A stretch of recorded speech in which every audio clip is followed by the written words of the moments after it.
오늘 하나님의 말씀은 사도행전 7장 51절에서 60절까지가 되겠습니다. 제가 봉독을 하도록 하겠습니다. 목이 굳고 마음과 귀에 할례를 받지 못한 사람들아, 너희가 항상 성령을 거스려 너희 조상과 같이 너희도 하는도다. 너희 조상들은 선지자 중에 누구를 핍박하지 아니하였느냐? 의인이 오시리라 예고한 자들을 저희가 죽였고 이제 너희는 그 의인을 잡아준 자여 살인한 자가 되나니 너희가 천사에 전한 율법을 받고도 지키지 아니하였도다 하니라. 저희가 이 말을 듣고 마음에 찔려 저를 향하여 이를 갈거는 스데반이 성령이 충만하여 하늘을 우러러 주목하여 하나님의 영광과 및 예수께서 하나님 우편에 서신 것을 보고 말하되 보라, 하늘이 열리고 인자가 하나님 우편에 서신 것을 보노라 한데 저희가 큰 소리를 지르며 귀를 막고 일심으로 그들에게 달려들어 성 밖에 내치고 돌로 칠세 정인들이 옷을 벗어 사울이라는 청년의 발 앞에 두니라. 저희가 돌로 스데반을 치니 스데반이 부르짖어 가로되 주 예수여 내 영혼을 받으시옵소서 하고 무릎을 꿇고 크게 불러 가로되 주여 이 죄를 저들에게 돌리지 마옵소서. 이 말을 하고 자니라. 아멘. 오늘은 최초의 순교자라고 하는 그런 제목에서 은혜를 나누기를 원합니다. 찬송가에 보면 영광송이라고 하는 것이 있습니다. 찬송가 3장과 4장에 글로리아 패트리라고 하는 이 말의 뜻은 하나님께 영광이라고 하는 그런 뜻을 가지고 있습니다. 이 영광송보다도 좀 더 오래된 것이 찬송시입니다. 이 찬송시는 사도시대 즉 1세기에 이미 불렀습니다. 이 찬송시를 순교자의 노래다라고 이렇게도 불렀습니다. 로마의 말이죠. 박해 때 성도들이 사형장에 끌려가면서 이 찬송을 불렀기 때문인 것입니다. 찬송가 3장의 가사를 보면 성부 성자 성령께 찬송과 영광을 돌려보내세 대처로 지금까지 또 영원 무궁토록 성삼위께 영광 영광 아멘 이렇게 되었습니다. 순교자들은 죽는 것이 인생의 끝이 아니라 하나님께로 돌아가는 길로 생각을 해가지고 영광의 찬송을 부르면서 십자가의 형틀이나 사자 앞으로 걸어갔다는 것입니다. 네로 황제의 입장에서 볼 때 그들이 무가치한 패배자로 보였을지 모르지만 그들의 피는 로마 제국뿐만 아니라 유럽과 아메리카, 아시아와 아프리카 등 전 세계에 걸쳐 복음의 계승가를 울리게 하는 결과를 낳았다라고 우리는 볼 수가 있습니다. 그래서 말이죠. 로마에는 그들의 피가 헛되지 아니하도록 시야에 카타콤이라고 하는 것이 25개가 있다고 하는 겁니다. 이 카타콤이라고 하는 이 말의 단어는 라틴어로 카타, 가운데라고 하는 뜻을 가진 말과 그 다음에 둠바스, 무덤들이라고 하는 두 단어가 합쳐져서 카타콤이라고 하는 말이 되었습니다. 이것은 말이죠. 2세기에서 4세기에 로마 시대 기독교인들이 박해를 피해서 예배를 드리고 시신을 안치했던 지하 묘지를 갖다가 뜻하는 것입니다. 근데 말이죠. 한 개의 길이가 말이죠. 무려 한 20km 정도 된다는 거예요. 지하 한 5층으로 이렇게 가지고 만들어져 있으니까요. 그 중에서도 가장 유명한 것이 성 가리스토 카타콤이라고 합니다. 이것을 성 가리스토 카타콤이라고 부르게 된 이유는 옛날 로마에 말이죠. 가리스토라고 하는 아가씨가 있었는데 이 아가씨가 예수님을 마음의 구주로 영접하러 와서 기쁘고 즐거운 마음으로 신앙생활을 했는데 너무 박해가 심하다 보니까 견딜 수가 없어가지고 지하 공동 묘지인 카타콤으로 피신을 했다고 합니다. 근데 갑자기 말이죠. 로마 군인들이 카타콤을 갖다가 습격을 해가지고 그때 가리스토는요 로마 군인들에게 체포가 돼요. 그래서 말이 군인이 그 가리스토라고 하는 아가씨에게 이렇게 명의했습니다. 앞으로 예수 그리스도를 믿지 않겠다라고 하면 너는 집으로 돌아갈 것이고 예수 그리스도를 믿는다고 하면 너는 천국에 죽게 될 것이다. 이렇게 최후의 협박을 했다. 그때에 이 카리스토라고 하는 이 아가씨가 나는 예수님을 놓을 수가 없습니다.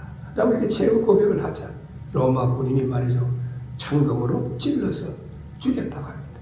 이때 카리스토는 죽어가면서 손가락 셋을 내밀어가지고 성부, 성자, 성신 이 삼위의 하나님을 당신들도 믿어야 합니다. 라고 이렇게 절규하면서 죽었다는 것입니다.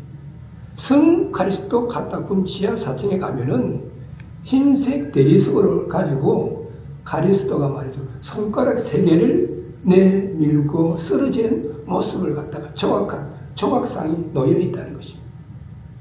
그녀는 죽음 앞에서도 성부, 성자, 성신을 전하고 담대하게 선교의 길을 갔습니다.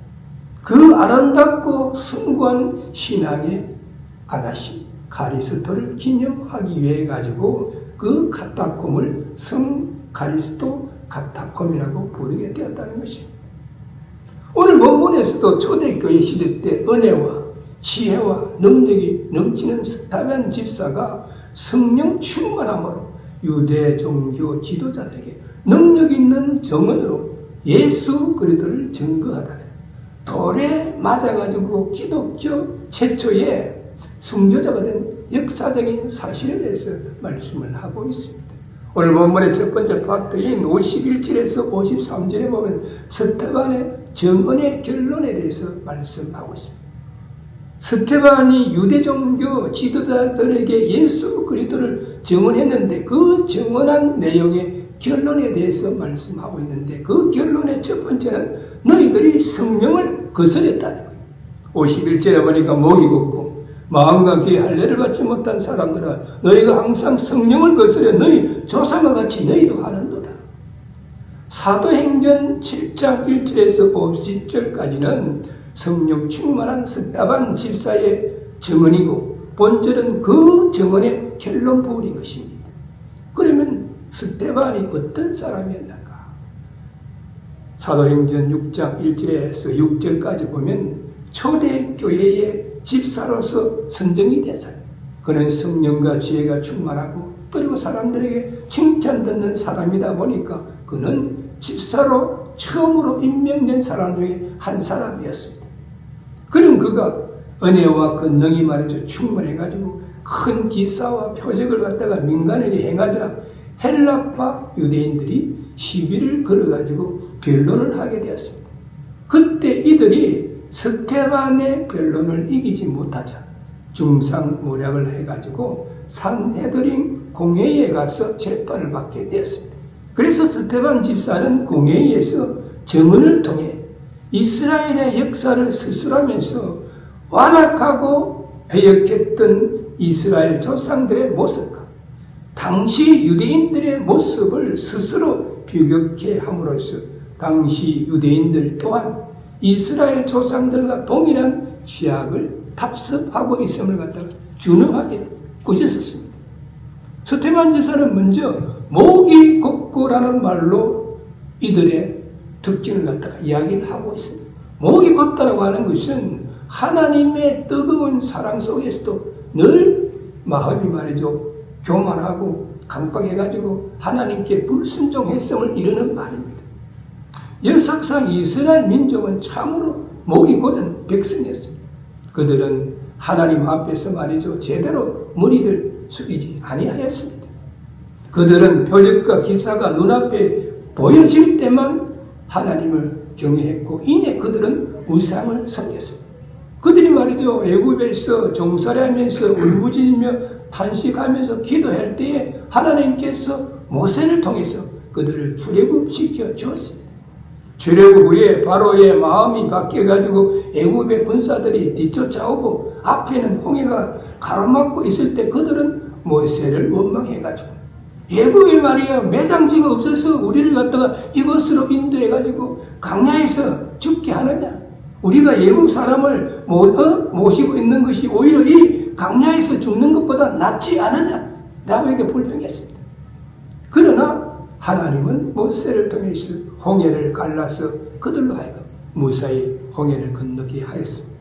또 마실 물이 없다고 그들은 불평하면서 애굽에는 말이지 파와 마늘과 고기가 많은데 먹을 식량이 없다고 불평하면서 하나님을 원망했습니다. 그러자 하나님은 메추라기와 만나를 공급해가지고 그들로 하여금 양식을 삼게 하고 반석에서 물을 내어가지고 그들로 하여금 마시게 했습니다. 그럼에도 불구하고 그들은 금송아지 우상을 만들어가지고 섬기기도 했습니다. 그래서 말이죠. 그 대가로 그들은 40여 년간이나 광야에서 방황하는 그런 생활을 했어야만 했습니다. 그리고 가나안 땅에 들어간 후에도 수없이 이방 민족들에게 정복돼가지고 핍절한 생활을 하기도 했습니다. 왜 이스라엘 선조들이 그러한 생활을 했겠습니까? 첫째로 마음의 할례를 받지 못했기 때문이다라고 본질에서 말씀하고 있습니다. 할례라고 하는 것은 말이죠. 하나님과 아브라함과 언약의 관계성을 표시하는 의식으로서 남자들은 태어난 지 8일 만에 할례를 행하도록 창세기 17장 12절에서 말씀하고 있습니다.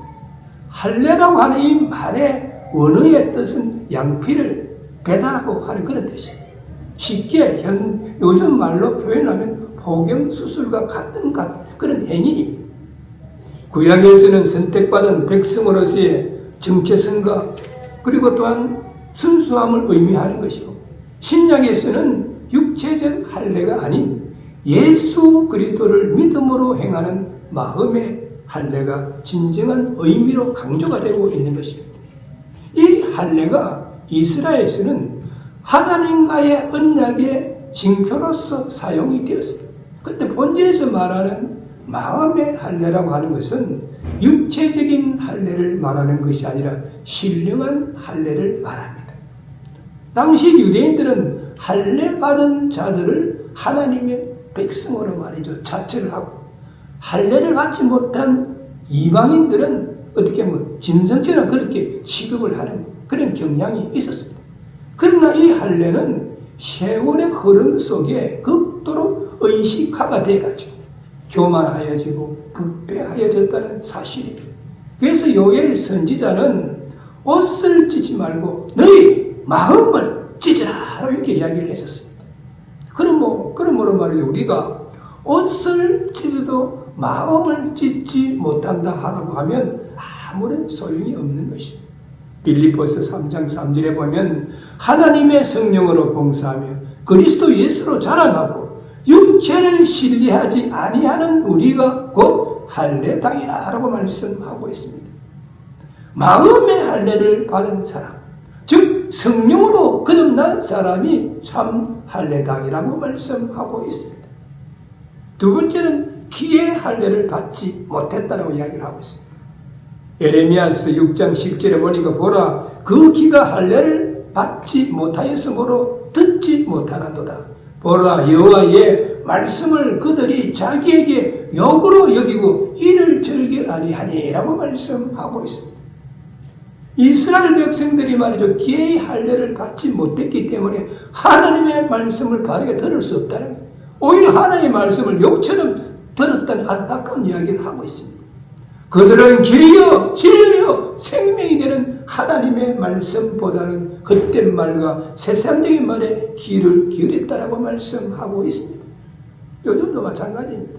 진실하고 충직된 하나님의 말씀보다는 말이죠. 거짓으로 말이죠. 아첨하고 비유를 맞추는 말을 갖다 좋아하는 그런 사람들이 많이 있습니다. 설교도 마찬가지인 것입니다. 본문의 말씀에서 하나님께서 우리에게 주시는 메시지가 무엇인지를 갖다가 바르게 전달하면 어떤 사람들은 너무 설교가 말이지 딱딱하다. 그래서 재밌는 이야기나 하고 자신들이 듣기 좋아하는 이야기나 하고 좀 좋게 나쁘게 표현하면 비유를 맞추는 그런 설교를 하면 좋아하는 그런 경향이 있습니다. 설교라고 하는 것은 귀를 즐겁게 하는 것이 아니라 본문의 내용을 바르게 증거해가지고 그 말씀이 듣는 자들의 신령 골수를 찔러 쪼개도록 만드는 것이 바른 설교인 것입니다. 초대교회 당시 말이죠. 유대인들이 스데반 집사의 증언에 가발을 받지 못하고 반항심이 생긴 이유가 무엇인가? 그것이 바로 하나님의 말씀을 들을 수 있는 귀가 막혀 있었기 때문인 것입니다. 그래서 스데반 집사가 그들에게 외치기를 마음과 귀에 할례를 받지 못한 자들이다 라고 이렇게 책망을 했었어요. 마음과 귀에 할례를 받지 못했기 때문에, 즉 다시 말해서 성령으로 거듭나지 못했기 때문에 성령님의 인도하심을 따르지 못하고 옛날 이스라엘 조상들처럼 목이 걷고 패역한 생활을 했다. 목이 걷고 패역한 생활을 한 결과가 뭐냐면 예수 그리스도를 죽였다라고 52절에서 말씀하고 있습니다. 너희 조상들은 선지자 중에 누구를 핍박지 아니하였느냐? 의인이 오시리라 예고한 자들을 저희가 죽였고 이제 너희는 그 의인을 잡아준 자여 살인한 자가 되나이라고 말씀하고 있습니다. 선지자라고 하는 사람들은 옛날 구약시대 때 기도하는 중에 하나님의 말씀을 듣고 하나님의 말씀을 이스라엘 백성들에게 전해주는 대언하는 역할을 하는 자들을 선지자다라고 이렇게 불렀습니다. 그런데 이스라엘 조상들은 메시아가 오시리라고 예언한 선지자들을 갖다가 말을 듣는 것은 고소하고 죽였다는 것입니다. 전승에 의하면 이사야는 므낫세 왕의 명에 의해 가지고 포로로 몸이 잘려가지고 죽음을 당했고, 에레미야는 애굽에서 동족의 손에 맞아 죽었다는 그런 전성이 있습니다. 이처럼 이스라엘 선조들은 하나님의 말씀을 대언하는 하나님의 사람들을 거역하였을 뿐만 아니라 그들을 죽이는 역사적인 범죄를 자행하였는데, 그들의 후손들, 즉 스데반 집사 당시의 유대인들 역시 구약의 선지자들을 통하여 예언된 메시아, 즉 예수 그리스도를 법정에 세우고 십자가에 못 박아 죽이는 그런 죄를 범하였다고 스데반 집사는 공회의에서 자신의 증언을 듣고 있는 자들에게 꾸짖으면서 말씀을 했었습니다. 그리고 또한 그들은 예수님을 죽였을 뿐만 아니라 율법을 지키지 아니하였다라고 53절에서 말씀하고 있습니다. 너희가 천사에 전한 율법을 받고도 지키지 아니하였도다 하니라. 율법은 하나님께서 모세를 통해 가지고 이스라엘 백성들에게 주시면서 이것을 다 지켜 행하라. 그러면 너희가 천대까지 복을 받는다라고 말씀을 하신 그 율법입니다. 그런데 본절에서는 천사에 전한 율법이다라고 표현하고 있습니다. 이것은 율법을 천사와 모세를 통해서 주어진 것으로 믿는 유대인들의 전통 사상에 입각한 것이다라고 우리는 볼 수가 있습니다. 그런데 문제는 율법을 받고도 지키지 않았다는 것입니다. 물론 말이죠, 문자적 의미의 규례들이나 형식적인 것들은 지켰지만은 이면의 그런 진리를 바르게 깨달아 알지 못하고 바르게 지키지 못했기 때문에 선지자들을 핍박하고 죽였을 뿐만 아니라 선지자들을 통해 가지고 예언된 메시아, 즉 예수 그리스도까지도 죽이는 결과를 가져왔다라고 스데반 집사는 이스라엘 민족의 죄를 지적하면서 책망을 했었습니다. 실로 말해서 당시 유대인들은 그들 조상과 다를 바가 없었습니다. 오히려 더 어떻게 보면은 완악했다라고 볼 수도 있습니다. 그들은 하나님의 선민임을 자처하고 자랑했지만은 진정 잘못된 전통과 특권의식에 사로잡혀 있었다라고 우리는 볼 수가 있습니다. 그래서 스데반 집사는 증언을 통해서 이 사실을 지적하며 회개를 촉구했는데, 회개는 그냥 오히려 스데반 집사를 돌로 쳐 죽이는 완악함을 보였던 것입니다. 그래서 말이죠, 스데반 집사는 사내들은 공회에서 자신이 알고 있는 예수 그리스도에 증언하면서 너희들이 성령을 항상 거슬리고 그 결과 예수 그리스도를 죽이게 되고, 그리고 너희들은 율법을 지키지 아니하였다 라고 이렇게 지적함으로 인해 가지고 스데반이 순교를 당하게 되는 그런 내용이 오늘 본문의 두 번째 파트인 54절에서 58절에 말씀하고 있습니다. 그 첫째는 순교를 당하는 원인이 뭔가? 순교를 당하게 된 이유가 뭔가에 대해서 54절에서 말씀하고 있습니다. 저희가 이 말을 듣고 마음이 쩔러 주를 향하여 이를 갈거든. 이 말을 듣고 하는 것은 현재 분사형입니다. 듣고 있는 중이다. 말을 들으면서 스테반의 말을 마치기도 전에 그 말을 듣고 있던 자들이 노여움과 분노를 갖다가 가졌다는 거예요. 왜냐하면 스테반이 말이죠. 너희는 성령을 속이고 예수 그리스도를 죽이고 율법을 지키지 아니하였던 자들이다라고 그들의 치부를 증거로 찔렀기 때문에 양심의 말이죠. 가책을 받아가지고 노여움을 바랬고 그냥 노를 바르는 것이 아니라 이를 갈았다는 거예요. 얼마나 성이 냈으면 그들 이를 갔으면 저놈 어떻게 하면 내가 죽임을 이런 스타일이 되었다는 것입니다. 그것이 스테반 집사가 순교를 당하는 원인이요 이유가 됐다고 우리는 볼 수가 있습니다. 기독교의 역사는 어떻게 보면 순교의 역사다라고 해도 과언이 아닙니다. 그만큼 기독교 전 역사 속에 많은 순교자들이 있었다는 거예요. 그러한 사람들로 인해 가지고 온갖 핍박과 환난 속에서도 복음 전파라고 하는 것은 중단되지 아니하고 전 세계 구석구석까지 퍼져나갔다고 우리는 볼 수가 있습니다. 영어에서 말이죠. 순교를 뜻하는 말, 마들덤이라고 하는 이 말과 순교자, 마들이라고 하는 이 말은 헬라어 마르키스에서 유래가 됐는데 이는 증거, 증인이라는 법적 용어로 사용이 됐다는 거예요. 처음에는. 그러던 것이 종교적인 측면에서 자신이 믿고 있는 교리의 진정성을 입증하는 자라고 하는 의미로 사용이 되었습니다. 그러므로 순교라고 하는 것은 생명을 바쳐서 예수 그리스도의 복음을 전하는 것이고 그리고 또 그 행위자를 우리는 순교자다라고 이렇게 이야기를 하는 것입니다. 로마의 말이죠. 5번째 황제인 네로 때는 기독교인에 대한 박해가 심했다는 거예요. 그래서 잡아다가 말이죠.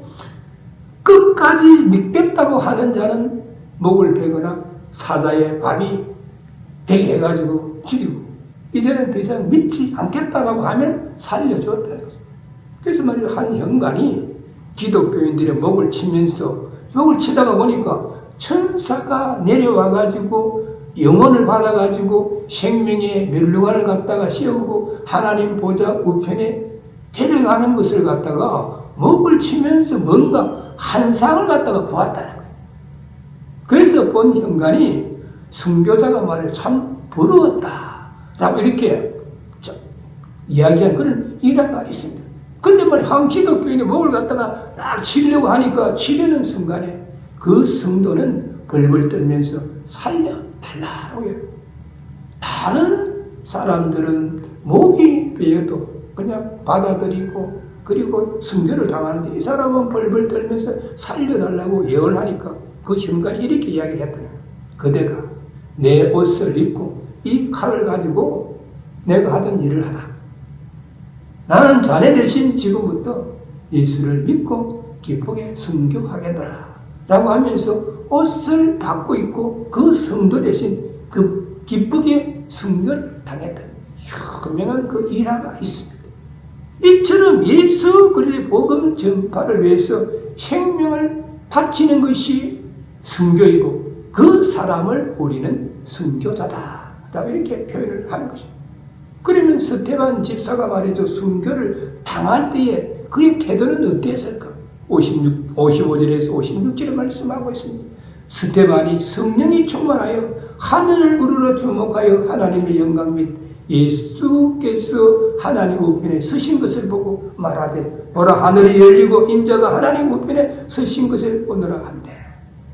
스테반이 순교를 당할 때 무슨 두려워하거나 무서워하거나 어떤 공포심에 사로잡혀 있던 것이 아니라 그의 내면적인 상태는 마음에 평안함이 있었다는 거예요.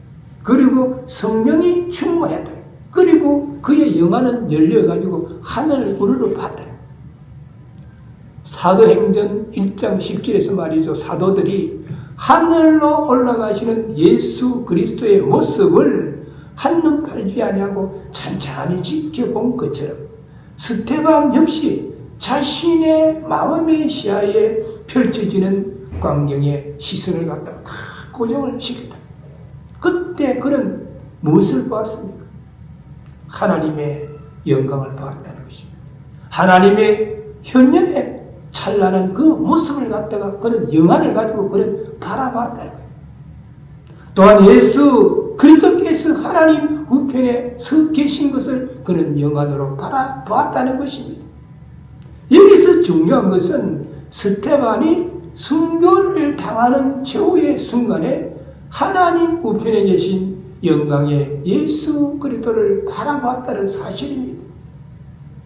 로마에 말이죠. 10번째 황제인 도미티아누스라고 하는 황제 때에도 기독교에 대한 박해가 심했다는 거예요.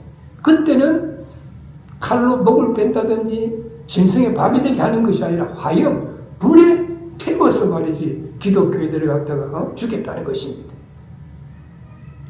그 중에 순교자 한 사람이 현관이 말이죠. 그 화형을 당하게 사람에게 현관이 물어봤다는 거예요. 마지막 그대의 소원이 뭡니까? 라고 이렇게 물어봤다는 거예요. 그리고 그 사람이 화형을 당하게 이런 말을 했다는 거예요. 내가 이렇게 화형을 당해 죽는 것을 제외하고는 여러분도 다 나와 같이 예수를 믿기를 바랍니다. 라고 하면서 화형을 당했다. 그런데 사실은 기독교인들을 죽이는 현관들이 화형을 당하면서도 조금도 두려움 없이 거룩한 모습으로 죽는 것을 보면서 어떻게 저렇게 될 수 있을까라고 의아하게 생각했을 뿐만 아니라 한편으로는 부러워하는 마음, 존경하는 그런 마음을 가졌다는 것입니다. 이런 순교의 아픔과 역사들이 쌓여가지고 후에 로마 제국이 무너지고 기독교 국가로 변하게 됐다고 우리는 볼 수가 있습니다. 순교자들이 지었던 그 감화가 대로마 제국을 바꾸는 그런 계기가 되었다고 우리는 볼 수가 있습니다. 우리 인간은요, 위기의 순간에 또는 고난의 순간에 그가 어떤 사람인지, 어떤 믿음의 소유자인지를 우리는 알 수가 있습니다. 어떤 사람은 어떻습니까? 위기의 순간에 인간적으로 배신하는 사람이 있습니다. 관계가 좋을 때는 말이야 쌀랑거리고 알랑거리다가도 무슨 자기에게 조금 불리한 일이 닥치면 싹 얼굴을 바꿔서 배신하는 그런 인간이 있습니다. 어떤 사람은 고난 중에 인내하지 못하고 믿음을 잊어버리는 사람도 있습니다. 그래서 순교를 당하는 최후의 순간에도 평안한 마음을 잃지 않는 스데반 집사의 모습에서 우리의 삶의 여정에 또는 신앙생활에서 예기치 못했던 위기와 고난이 닥친다 할지라도 우리는 낙심하거나 좌절하지 말고 주님의 십자가를 바라보면서 위로와 평안과 새로운 그러한 힘을 얻어야 할 것입니다. 그러면 순교를 당하는 그런 상황은 어떤 상황이었을까? 57절에서 58절에 말씀하고 있는데 저희가 큰 소리를 지르며 길을 막고 일심으로 그에게 달려들어 성 밖에 내치고 돌로 7세 정인들이 옷을 벗어 사울이라 하는 청년의 발 앞에 두니라 라고 말씀하고 있습니다. 성령이 충만하여 말하는 스데반 집사의 책망은 마음과 귀의 할례를 받지 못한 배간 자들의 마음에 좌우의 날선 검처럼 예리하게 찔렀습니다. 이 말이죠. 마음에 찔린 그들이 회개하기는커녕 도리어 귀를 막고 듣기를 갖다가 거부했다는 거예요. 그래서 그들이 큰 소리를 지르며 귀를 막았다. 마음에 찔린 것이 거기에 달한 그런 상황을 묘사해가지고 보여주고 있습니다. 옛날이나 지금이나 하나님의 말씀을 듣는 사람들의 반응은 한 서너 가지로 나타나는 것입니다. 하나는 하나님의 말씀이 증거가 되면 이 말씀이 나에게 주는 말씀이구나 라고 받아들여가지고 회개하고 새로운 결단을 하는 사람이 있습니다. 어떤 사람은 하나님의 말씀을 들어도 이거 내하고는 아무 상관이 없다라고 무관심한 사람이 있습니다. 또 다른 사람은 하나님의 말씀을 듣고 무관심을 뛰어넘어가지고 강한 반발심을, 분노를 바라는 그런 사람도 있다는 거예요. 스데반 집사가 말이죠. 지혜와 성령으로 말하며 완악한 유대인들은 제대로 발로도 펴지 못하고 강한 반항심을 가지고 최후의 수단으로 폭력을 행사하게 된 것입니다. 더욱이 말이죠. 스데반 집사가 말이죠. 하나님의 영광을 본다라고 이렇게 말하니까 스스로 하나님과 동등한 위치에 둔 것으로 생각해가지고 이 자가 신성을 모독하는 자다 라고 이렇게 받아들였대. 그래서 그들이 어떻게 했습니까? 성 밖에 내치고 돌로 쳤다는 것입니다. 그때 정인들이 옷을 벗어가지고 사울이라고 하는 청년의 발 앞에 두었는데, 이 사울이라고 하는 청년이 후일 기독교 역사의 위대한 사도 중에 한 사람이 바울. 그러니까 이 사도 바울의 이 사람이 기독교인으로 변화되기 전에 세상 가운데 있을 때 유대 이름이 사울인 것입니다. 우리나라에서도 말이죠. 외국인 사제 첫 번째 순교자가 누구냐 하면 중국인 신부 주문보라고 하는 사람입니다. 우리나라에서 이런 개톨릭이 그거 될 때 중국에 있는 신부 주문보라고 하는 사람이 와가지고 한국에서 전도 활동을 하게 됐습니다. 그는 1794년 12월에 조선 사람으로 변장을 해가지고 압록강을 건너가지고 한양에 왔습니다. 그는 강완숙이라고 하는 여신도의 집에 거주를 하면서 조선말을 배우고 또 교인들을 가르치고 전도하기도 하고, 그리고 성서 번역에 한국말로 한자로 되어 있는 그 성서를 한국말로 번역하는 데 주력을 했습니다. 그런데 조선에서는 압록강을 건너서 중국인 신부가 왔다는 것을 정보를 들은 거예요. 그래서 이 자를 잡으려고 하는데 잡히지는 않는 거예요. 강완숙이라고 하는 여신도 집에 이렇게 숨어 있었고, 그 사람의 그 집에서, 그리고 지금 한국에 우리 명동 성당이 있잖아요. 그 명동 성당이 옛날에 캐톨릭 신자 집이에요. 그 집이 뭐냐면 한약방을 했다는 거예요. 이 주문보 신부가 왔을 때 그 한약방을 하기 때문에 사람들이 자연스럽게 한약방에 오니까 간원들이 의심을 안 했을 거예요. 그리고 그 집에서 모여서도 많이 성경 공부하고 또 전도도 하고 이렇게 했다. 그 한약방이 지금 있는 자리가 명동 성당이 된 것입니다. 그래서 이 간원들이 주문보 신부를 못 잡으니까 캐톨릭 신자들을 잡아다가 막 죽이는 거예요. 그 후에 정조가, 조선시대 왕 정조가 성화를 하니까 김대비가 섭정을 했다는 거예요. 섭정을 하면서 금교령을 갖다가 반포했다는 거예요. 금교령을 반포하다 보니까 천주교를 대대적으로 탄압해요. 무조건 캐톨릭 신자는 잡아다 그냥 죽이는 거예요. 그래서 말이죠. 주문보 신부가 자기 때문에 이 사람들이 핍박을 당한다 하니까 조금 미안한 감이 가했던 모양이에요. 그래서 자기가 중국으로 다시 되돌아가려고 했는데 기도하는 중에 성령님이 인도하심이 여기서 계속 있으면서 전도하기로 하는 그런 마음을 받았다. 그래서 있다가 나중에는 이 사람이 안 되겠다 싶어가지고 1801년 4월 28일 날 가나에 가서 자기가 말이죠. 그걸 했다는 거예요. 자수를 했다는 거예요. 그래서 말이죠. 가나에서 즉시로 잡아가지고 감옥에 투옥을 시킨다는 거예요. 감옥에 투옥되어 있으면서도 이 사람이 한자로 된 성경을 갖다가 한국어로 번역해 그 전도문을 만들어가지고 그 감옥에 있는 간원들에게 전업도 하다가 이 사람이 순교를 당했다는 것입니다. 이처럼 기독교 역사상 동서고금을 막론하고 많은 사람들이 순교를 당했습니다. 예수님의 12 제자 가운데서 사도 요한을 제외하고 모두 순교를 당했습니다. 그래서 어떤 분은 순교의 피는 교회의 씨앗이다 라고 이렇게 표현하는 사람도 있습니다. 기독교가 세계적으로 퍼져나간 것도 많은 신앙의 선배들이 순교의 피를 흘린 결과인 것이고, 또한 한국 교회가 이렇게 크게 부흥하게 된 것도 선교의 피를 많이 흘렸기 때문이다라고 우리는 볼 수가 있습니다. 요한복음 12장 24절에 보면 하나님의 밀이 땅에 떨어져 죽지 아니하면 하늘 그대로 있고 죽음에 많은 열매를 맺느니라고 말씀하고 있습니다.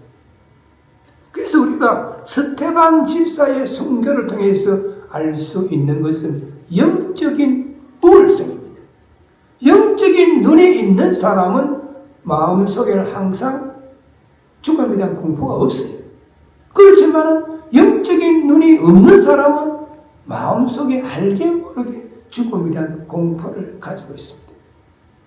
스테반 집사는 주님과의 만남을 통해 가지고 영원한 세계를 알고 있을 거예요. 주님의 말씀을 듣고 영원한 세계가 있다는 것을 그는 알았습니다.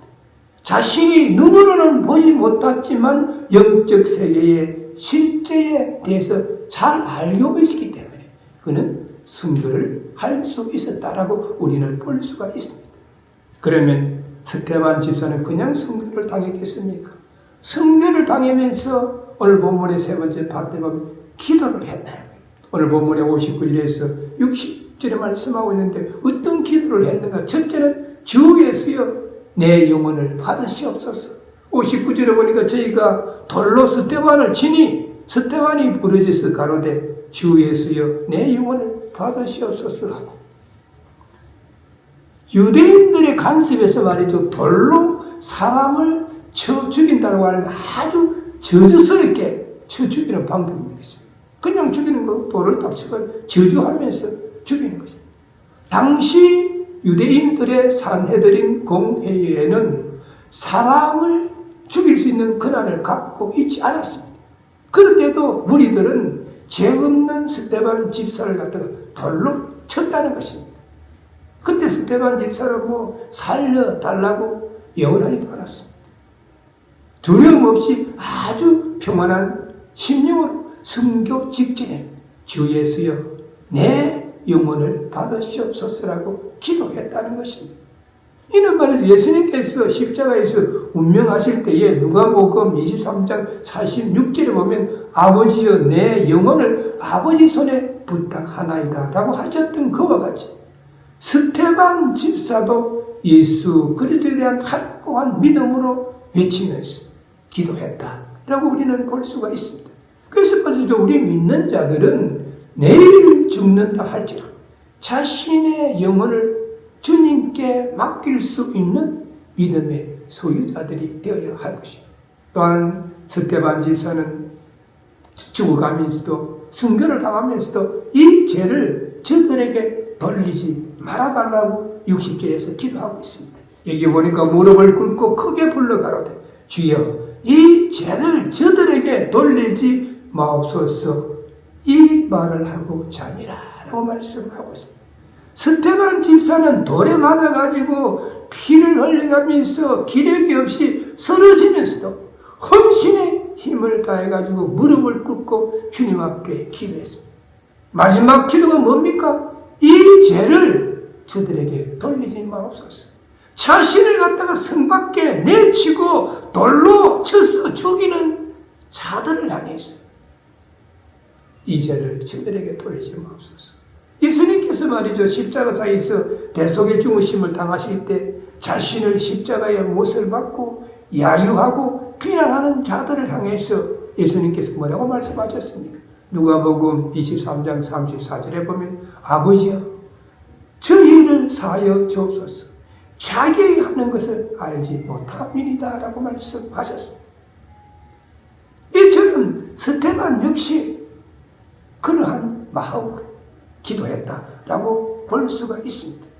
이러한 자세야말로 그리스도의 장성한 분량이 충만한 데까지 이른 자의 자세라고 우리는 볼 수가 있습니다. 예수님께서 너희 원수를 사랑하고 너희를 핍박하는 자를 위하여 기도하라 하는 이 말씀처럼 그는 기도했다라고 우리는 볼 수가 있습니다. 스테반 집사를 죽인 자들은 모두 돌아갔습니다. 그러나 그날 그 자리에 있었던 사울은 그의 죽음을 마땅히 여기면서도 마음에 큰 충격과 감화를 받았다라고 우리는 볼 수가 있습니다. 이러한 충격과 감화는 후에 다메섹 도상에서 주님의 음성을 듣고 회심하여 새로운 사람 바울이 되는데 큰 영향을 미쳤다라고 우리는 볼 수가 있습니다. 스데반 집사는 예수 그리스도의 복음을 전하다가 돌에 맞고 피 흘리며 비참한 최후를 맞았지만 그가 흘린 피는 기독교 역사상 최초의 순교였고 이를 기점으로 해가지고 복음이 이곳에서 저곳으로 전파돼가지고 세계 각지로 전파되는 계기가 되었고 그 신앙의 정신이 오늘날까지 이어지고 있다고 우리는 볼 수가 있습니다. 그래서 성경은 우리 믿는 자들에게 위대한 신앙의 정신을 일깨워주는 것입니다. 그것은 예수 그리스도의 제자로서 언제 어디서나 열심으로 충성심으로 복음을 증거해야 한다는 것이고 어떤 상황에서도 두려움 없이 생명을 바쳐서라도 예수 그리스도를 증거해야 한다는 것을 우리들에게 보여주고 있는 것입니다. 오늘 우리는 본문을 통해서 세 가지 교훈을 얻을 수가 있습니다. 첫째는 유대인들처럼 목이 걷고 마음과 귀에 할례를 받지 못한 자가 되어서는 안 된다는 것입니다. 두 번째로 스데반 집사처럼 항상 성령 충만한 믿음의 소유자가 되도록 노력해야 한다는 것입니다. 세 번째는 스데반 집사의 순교가 헛되지 아니하도록 어떠한 환경과 여건 속에서도 복음을 전할 수 있는 믿음의 소유자가 되어야 한다는 것입니다. 우리 모두 오늘 증거된 말씀을 통하여 자신의 믿음과 신앙을 다시 한번 뒤돌아보시고 항상 스데반 집사처럼 성령 충만하여서 어떤 상황과 여건 속에서도 두려워하지 아니하고 생명을 걸고라도 예수 그리스도의 복음을 증거할 수 있는 믿음의 소유자들이 되시기를 주님의 이름으로 축원합니다. 아멘. 기도하시겠습니다. 사랑의 주님, 좋은 새봄의 날씨 속에 오늘도 이렇게 주님을 사랑하는 아름다운 마음들이 모여있어 하나님 앞에 심령 그 깊은 곳에서 우러나오는 목소리로 찬양하게 하시고 또 진리의 말씀 안에서 은혜를 나눌 수 있게 하심을 감사를 드립니다. 오늘 진리의 말씀 속에서 스데반 집사는 유대인 종교 지도자들에게 예수 그리스도를 증언하면서 그들을 책망하여 말씀하기를 목이 걷고 마음과 귀에 할례를 받지 못한 자들이었기 때문에 너희들은 예수 그리스도를 죽이고 율법을 지키지 아니하였다라고 책망했을 때 그들이 마음에 찔려서 이를 갖면서 스데반 집사를 성 밖에 내치고 또 돌로 침으로써 순교를 당하는 일이 일어났다고 말씀하셨사오니 우리 모두 이 말씀을 다시 한번 바르게 이해하게 하여 주시옵소서. 스데반 집사의 믿음과 신앙과 순교의 정신을 우리가 본받아서 우리도 예수 그리스도의 복음을 전하다가 고난과 환난이 있다 할지라도 환경과 여건 바라보지 말게 하여 주시옵시고 오직 주님의 십자가만을 바라보면서 생명까지도 내놓을 수 있는 그런 믿음으로 예수 그리스도의 복음을 전할 수 있는 믿음의 소유자들이 될 수 있도록 우리 모두를 인도하시고 넘치도록 축복하여 주옵소서. 우리 주 예수 그리스도의 이름으로 간절히 기도드리옵나이다. 아멘. 지금은 우리 인생들을 구원하시기 위하여 하늘의 영광을 부리고 이 땅에 오셨으나 수고하고 무거운 짐진 자들아 다 내게로 오라 내가 너희를 쉬게 하리라고 말씀하시면서 우리 인생들을 구원의 길로 인도하신 우리 주 예수 그리스도의 은혜와 독생자 예수 그리스도를 아끼지 아니하시고 이 땅에 보내주셨어 십자가상에서 우리 인생들을 구원하게 하신 하나님의 크신 사랑과 오늘도 우리의 마음 가운데 내재하시고 감막감 넘게 하시는 성령님의 역사하시니 스데반 집사의 믿음과 신앙과 승배의 정신을 붙잡고 언제 어디서나 누구에게나 강하고 담대하게 예수 그리스도의 복음을 증거하기를 소원하는 이 자리에 모이신 모든 분들과 그 가정과 삶의 현장 위에 지금으로부터 영원까지 함께할지어다. 아멘.